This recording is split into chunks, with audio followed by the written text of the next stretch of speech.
Goeiedag, ek groet jou in die kosbare naam van Jesus Christus. Het vrees jy al ooit gekeer om 'n stap in geloof te neem? Het jy al ooit by jouself gedink, ek kan dit nie doen nie?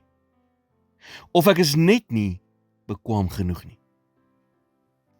Vrees is een van Satan se gunsteling wapens, om ons te keer om vorentoe te beweeg, en alles te word wat God ons geskape het, om te wees. En vrees verskyn op baie maniere in ons lewens. Dit kom deur dinge soos twyfel, onsekerheid, bekommernis en angs. Daarom moet ons versigtig wees vir gedagtes wat begin met ek kan nie of ek is nie. Die vyand bly besig om ons aan ons swakhede te herinner. Alles wat ons nie is nie en wat ons nie kan doen nie. Maar ons hoef nie na hom te luister nie. As ons God se woord ken, leer ons wie ons in hom is. Die vyand sal altyd jou swakhede uitlig en vir jou vertel wat jy nie is nie en wat jy nie kan doen nie. En selfs al kan ek en jy nie veel doen nie, is al wat ons nodig het, God aan ons kant en 'n bietjie moed. God het ons geloof gegee, en dit is wat ons nodig het om vrees te oorkom. Dit beteken, dat al is ons soms bang, ons nog steeds vorentoe kan beweeg en groot dinge kan doen.